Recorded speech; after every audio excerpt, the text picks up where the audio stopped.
Easter eggs are growing year on year. Let's speak now to Kate Hardcastle, consumer expert at Insight with Passion.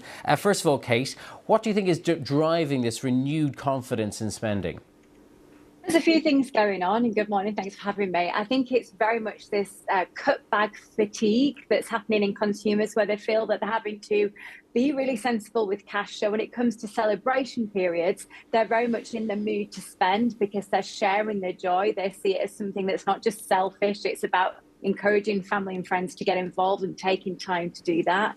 I think also it's really encouraged by retailers. When it comes to seasonal spends, grocery stores alone can see a 20 to 30% uplift in these periods. So it's really in their interest to market and create more opportunities to spend. And we've seen the humble handmade card or painted egg really transfer into a period now where we actually even have in some stores Easter themed pajamas, just like the Christmas phenomena, to buy if you so wish. Well, you mentioned Christmas there because I have found this really interesting, and I've been reading about there being a kind of a renewed interest in Easter as a family celebration, one that's like Christmas but perhaps less stressful because you don't have to buy presents for people. What more can you tell us about that?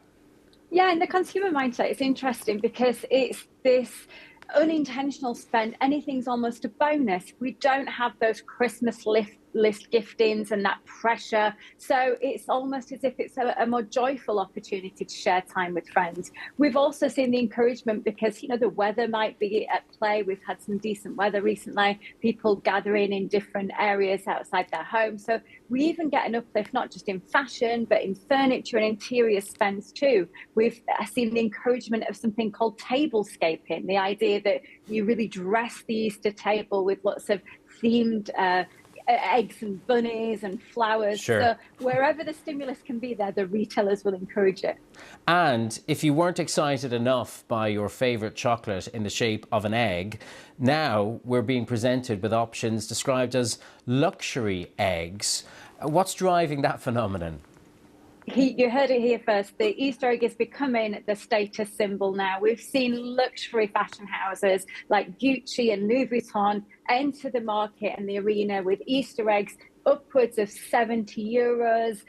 These are incredible pieces of art. And of course, the social media element means there's shareability. So before we indulge and dive into the chocolate eating, we want to make sure our perfectly curated eggs are shown off to all friends. So we are getting status symbol with the humble chocolate egg. But that said, when you think about the millions that will be spent by particularly UK adults and US adults, Easter gifts, Easter baskets, the humble egg still starts in some grocery stores around $3, £3. And they're still as popular as ever. Just to be clear, Kate, you mentioned some luxury brands there producing eggs. They're still made of chocolate, right?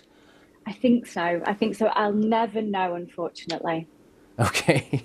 Well, I hope you've got a good Easter egg coming your way this weekend. I'm not sure what your favourite fillings would be. A salted caramel one would be on top of my list. Yeah, I'll leave your decision to yourself, and you can tell us more about it next week, next time you're on the programme. Thanks for joining us, Kate Hardcastle from Insight with Passion.